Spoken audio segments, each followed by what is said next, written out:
Hello everyone, welcome back to the channel. Today I'm going to do a quick bike check of the bikes I ride and what you'll be seeing on this channel. So hang tight, let's get into it.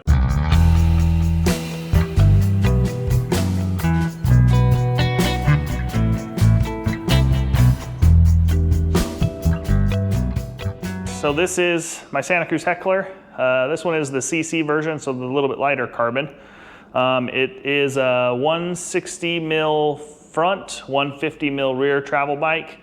It came with, when I bought it, it had a Fox on it, which I switched to the Zeb because I really prefer the Zeb over the Fox 38. It came with the RockShox Super Deluxe stock with it. I've made a few other modifications on top of that. I got one-up cranks on there.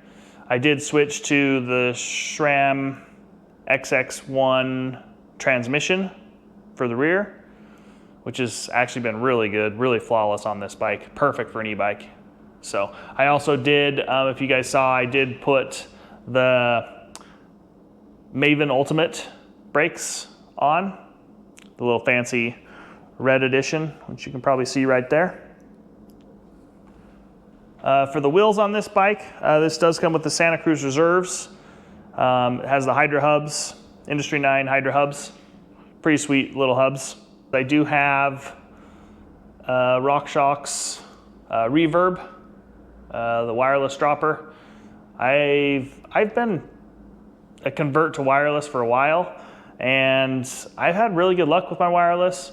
You do have to manage batteries, which is not that often. You just switch them like once every 3 weeks on your bike, 2 to 3 weeks, depending on how often you're riding. The app will tell you when the batteries are getting low if you connect it. So I really like the wireless. No wires, don't have to deal with any of that crap. So if you didn't know, this is an e-bike. This is a Class 1 e-bike, which is just pedal assist only. There's no throttle, doesn't go over, I think, 18 miles an hour assist, 17 miles an hour assist.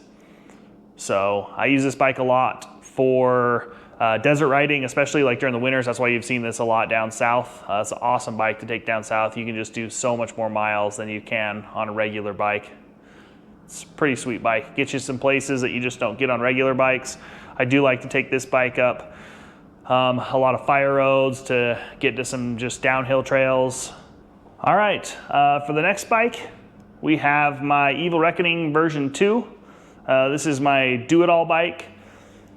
It's got 170 mil travels up front, 161 in the rear. I do have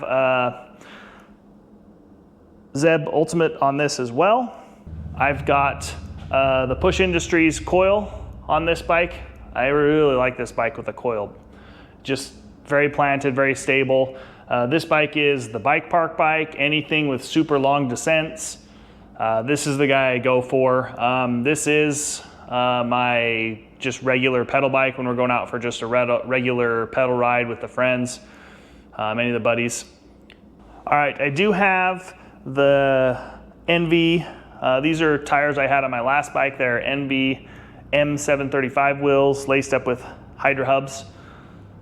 They've been an awesome wheel set. I actually did break the wheel set last year on the rear, running a little bit too low a PSI going down the whole enchilada, which Hazard County, if you've ever been there, you know that road can get a little nasty. I was gonna have to pay for replacement. Envy was really cool, and they actually didn't charge me for the replacement, even though they don't have lifetime warranty anymore. When I did buy these wheels, they had lifetime warranty back in the day. So these have been on, this is the third bike this set of wheels have been on. So great wheels, I really like them. I do have the SRAM X01 wireless shifting on this bike. I also have the RockShox Reverb wireless dropper as well on this bike. Like I said, I enjoy the wireless stuff. A little bit more expensive, but I do really enjoy the wireless part of it, and only having 2 wires, it just looks clean, super nice. The wheels I run on this bike, I run a DHF XO Plus on the front and a DHR2 double down in the rear, both 29-inch wheels. For brakes, I run SRAM codes So codes have been great on this bike. I don't know if I'd put like I said, the Maven Ultimates on this. I don't think I would. I just don't think it's needed for this bike. The e-bike, where it's just it's heavier and needs more stopping power, I think I'd probably just stick with the codes on this myself. But I guess if you did a lot of bike park, it would be nice to switch that over. So I'd do some bike park, go up to Deer Valley up here in Utah and do some bike park, but I don't spend every day there for sure. If I did, I'd probably just buy a downhill bike to add to the collection. So, and possibly get divorced if I kept buying bikes. So some of you guys know how that is, I'm sure. This is the last and final bike. This one is a Rocky Mountain Blizzard 50C. It's the carbon version. This is my fat bike. This is what I do all my riding in the snow during the winters.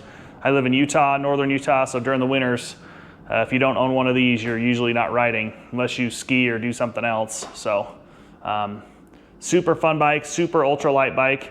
I do have, you guys probably saw from my other video, I do have the 45 North Dragon Claw mitts on here to keep your hands warm. This one came with these cake eaters. It's a 27.5 by 4.5 cake eater tires, so which I think have been pretty good. They're the only tires I've ever tried for a fat bike. I do have wireless shifting on this as well. I've trickled it off my other bikes. When I upgraded transmission on my e-bike, I trickled the rest of them down. So this one does have the Access GX on it. I do not have the wireless dropper on this yet. Don't know if I'll invest in that for a bike I'm just riding during the winters. So probably not. Race face cranks. So as me, I always do the one-up pedals. That's pretty much what I run on all my bikes, are just a one-up pedals. Super grippy, enough that if you come off, it's just gonna slice your leg wide open. If you guys have ever owned one up, their pegs are super sharp. So great for staying on the bike, but when you do come off, it does suck. I got a couple scars on the back of my foot, which I'm sure some of you people can relate to that. Also on this bike, I did put SRAM code brakes on this bike. I trickled them down when I did the Maven upgrades, which is kind of fun when you have multiple bikes, because you can upgrade one component, you're like, oh, this is a better component, and just trickle it onto other bikes. So this one did get some code RSCs on it, which I liked way better than the brakes this bike came with. So I just am so used to the modulation. It's not that I don't like Shimano brakes, it's just that when you get used to one brake for a long time, you're just used to the grab and the pull. So I think they both make great brakes, but I prefer codes. So I did put those on this bike. So other than that, frame sizes are all large. That's it for the bikes that I'm running. So if you have any questions, leave a comment down below and I'll make sure to get back to you. I really appreciate you guys watching. Smash that subscribe button, hit like if you like the videos, and thanks for watching, guys. Take care. Peace.